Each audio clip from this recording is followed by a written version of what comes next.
তো গত ভিডিওতে আমরা যে সূচক শূন্য হলে যে সংজ্ঞাটা, সেই সংজ্ঞাটা এখানে সূত্র হিসেবে লিখে নিয়েছি। এটা আসলে ঠিক সূত্র না, এটা হলো আসলে সংজ্ঞা, তাই না? এটা সূচক জিরো হলে ওই ওই সূচকের মানে কি তার সংজ্ঞা, কিন্তু এটা এটা একটা সংজ্ঞা। এবং এই সংজ্ঞাটা x for zero equal to one, সে কিন্তু এই সূত্রটাকে মেনে এসেছে, রাইট? আমি দেখিয়েছি তোমাদেরকে। তাহলে সে কিন্তু বাকিগুলোকেও মানবে, কারণ এই এই পাঁচটা কিন্তু ওই একই আইডিয়ার উপরে তৈরি। বার বার বার বার স্বাভাবিক সূচক যদি স্বাভাবিক সংখ্যা হয় তাহলে আমি বার বলতে পারি। তিন হলে তিনবার, চার হলে চারবার। এটার উপর যদি এরা প্রতিষ্ঠিত, একজনকে মানলে বাকিদেরকে মানা হয়। তার মানে এখন যেটা হচ্ছে, আমরা জানি x for zero equal to one. এখন যেটা হচ্ছে, এই যে পাঁচটা সূত্র, এটা তো সূচক জিরোই আছে। এই যে পাঁচটা সূত্র, এরা সবাই এখন এম এন স্বাভাবিক সংখ্যা হলে সত্য এমন না। এই সূত্রগুলো এখন এম এন এর মান যদি শূন্য হয় তাও সত্য। এই সূত্রগুলো এখন এম এন এর মান যদি শূন্য হয় তাও এগুলো সত্য। তার মানে এখন এম এন কিন্তু এখন জিরো হলেও সমস্যা নাই, রাইট? এম এর মান অথবা এন এর মান জিরো হলেও কিন্তু সমস্যা নেই। এবং আরেকটা জিনিস, আমরা এতক্ষণ বলেছিলাম এম এন এর চেয়ে বড় হইতে হবে, কিন্তু এখন যেটা হলো, এম যদি এন এর সমানও হয় তাও এখন এই ব্যাপারটার একটা মানে আছে। এম যদি এন এর সমান হয় তখন কি হবে?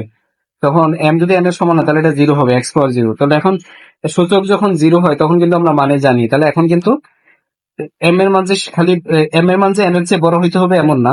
এম এর মান এন এর সমান হলেও এই সূত্রগুলো এবার এই স্পেশাল এই সূত্রটা সঠিক, আর বাকি সবাই অ্যাকচুয়ালি সঠিক। শুধু স্বাভাবিক সংখ্যা না, সূচক শূন্য হলেও এই সূত্রগুলো সবাই সঠিক, রাইট? ওকে। এবার এ এখন আমি যেটা করব, নেক্সট যেটা করব সেটা হলো, সূচক যদি নেগেটিভ হয়, তাহলে এখন পর্যন্ত আমরা সূচক স্বাভাবিক সংখ্যা হলে আমরা মানে জানি, সূচক শূন্য হলে মানে জানি। এখন আমরা যেটা করব, সূচক নেগেটিভ হলে কি হবে, নেগেটিভ সূচকের একটা মানে দেবো আমরা। মানে এক্স পাওয়ার মাইনাস থ্রি, এই জিনিসটাকে আমরা আমরা এখন একটা অর্থ দিতে চাই, রাইট? এরকম।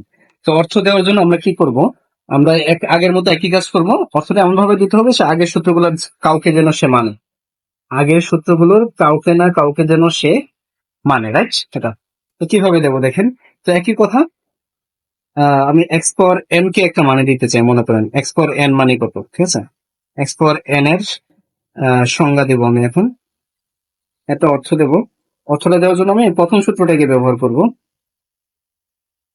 N plus N. আমরা যেটা করব এখানে,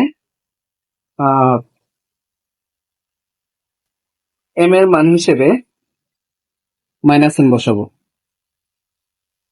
এম এর মাইনাস হিসেবে যদি মাইনাস এন বসাই তাহলে কি হয়, minus n x power n সমান x power minus n plus n, right?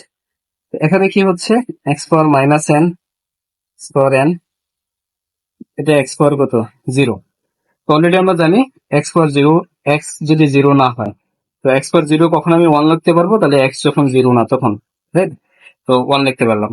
এর মানে হচ্ছে x power minus N into x power N equal to one. এই লাইনটা একবার লেখার দরকার ছিল না, তারপর আমি লিখলাম মাইনাস এন সমান কত, one by x power n, right?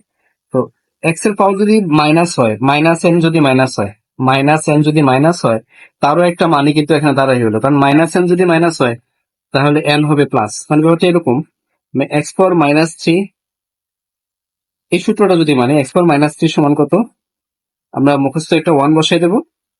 আর এই যে এক্স, এখানে মাইনাস এন হলে এখানে প্লাস এন, তাহলে এখানে মাইনাস থ্রি হলে এখানে হবে প্লাস থ্রি। তো ওয়ান এর মানে আমরা জানি, এক্স এর পাওয়ার যদি থ্রি হয়, এক্স এর পাওয়ার স্বাভাবিক সংখ্যা, তাহলে মানে তো আমরা বুঝি one by x power three, এর মানেও কিন্তু আমাদের কাছে পরিষ্কার, কোনো ইয়ে নেই। তাহলে এক্স পাওয়ার মাইনাস থ্রির মানেটা হলো ওয়ান বাই এটা, তাহলে এটা তো নিশ্চয়ই মানে আছে আমাদের কাছে, তাহলে এটারও মানে আছে। তাহলে আমরা এখন সূচক যদি নেগেটিভ পূর্ণ সংখ্যা হয়, সূচক যদি নেগেটিভ পূর্ণ সংখ্যা হয় তারও একটা মানে আমাদের কাছে আছে। মানে আমি এই জিনিসটাকে আমি এখন আমার ওই শীটে সূত্রের জায়গায় লিখতেছি, কিন্তু এটা অ্যাকচুয়ালি সূত্র না, এটা অ্যাকচুয়ালি একটা সংজ্ঞা। সেটা হলো এটা, এক্স পাওয়ার মাইনাস এন সমান, এটা ভগ্নাংশ, one divided by x power n, one divided by x power n. তো এখানেও কিন্তু একই শর্ত। দেখো, এই জিনিসটা পাওয়ার জন্য আমি কিন্তু এক্স জিরো না এটা ধরে নিতে হয়েছে। তো এক্স জিরো হবে না, এটা এখানেও লিখে রাখতেছি আমি। এক্স জিরো না হলে এই সংখ্যাটা সঠিক, রাইট? এই সংখ্যাটা ওই সংখ্যাটা এক্স জিরো না হলে সংখ্যাটা সঠিক। তো আমি হয়তো কিছু এক্সাম্পল তোমাদেরকে দেখাতে পারি।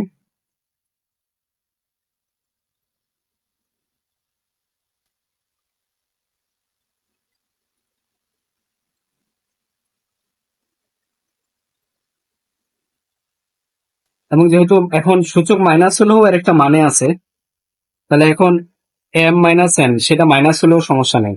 তার মানে এম যদি এন এর চেয়ে ছোট হয়, এম যদি এন এর চেয়ে ছোট হয় তাও কিন্তু সমস্যা নেই। তো সবই তো হইলো, এম এন এর চেয়ে বড় হলেও এটার একটা মানে আছে, এম এম এন এর সমান হলেও মানে আছে, এম এন এর চেয়ে ছোট হলেও মানে আছে। তাহলে এই কথাটা আমাদের আর বলারই দরকার নাই, রাইট? এই কথাগুলো আর বলারই দরকার নাই। এখন এই জিনিসটা আমার, এই সূত্রটা আমাদের জন্য সব সময়ের জন্য সঠিক। তো ছোট একটা এক্সাম্পল আমি দেখাই। সময় x power 3 divided by x power 10, দুইটা ঘাত ভাগ আছে যাদের ভিত্তি সেম, সেম ভিত্তিটা আমি একবার লিখবো, আর সূচক 3 থেকে 10 বিয়োগ দেবো। তো বিয়োগ দিলে কত হবে? X power minus 7। এখন সূচক মাইনাস হলে সমস্যা নেই, কারণ আমরা এখন মাইনাস সূচকের মানে জানি। সূচক যদি মাইনাস হয় এর মানে কি? এই জিনিসটার মানে হলো এই যে এক্স পাওয়ার মাইনাস 7, এর মানে কি? এর মানে হলো এটা ভগ্নাংশ, উপরে 1, এটা ভগ্নাংশ, উপরে মুখস্থ 1 আর নিচে হলো এই জিনিসটাই, কিন্তু সূচকের চিহ্নটা চেঞ্জ হয়ে যাবে, শুধু মাইনাস থেকে হয়ে যাবে প্লাস, রাইট? তো এটা আমরা এখন মাইনাস সূচকেরও মানে জানি আমার শীটে। তার মানে এখন সূচক যদি এখন নেগেটিভ সংখ্যা হয় আমার সমস্যা নেই, সূচক যদি নেগেটিভ সংখ্যা হয় আমাদের এখানে কোনো সমস্যা নেই। তার মানে আমার এই যে সূত্রগুলো আমরা আছে আমাদের কাছে, এই উপরে 5টা সূত্র বা এই যে 2টা সংজ্ঞা, এরা এখন সূচকের মান যাই হোক এরা সব সময় সত্যি। সূচকের মান যাই হোক মানে, সরি, সূচকের মান 0, তারপরে সূচকের মান 0 অথবা এই যে স্বাভাবিক সংখ্যা, অথবা সূচকের মান যদি ঋণাত্মক পূর্ণ সংখ্যা হয়, সবার জন্যই এরা কিন্তু অ্যাকচুয়ালি সত্যি। সূত্রগুলো সবার জন্যই সত্যি এখন পর্যন্ত। তো এই ভিডিওতে আর আলোচনা করার মতো কি আছে? আর আসলে আর কোনো কিছু আলোচনা করার মতো নেই। ধন্যবাদ সবাইকে। পরের ভিডিওতে দেখা হচ্ছে শীঘ্রই।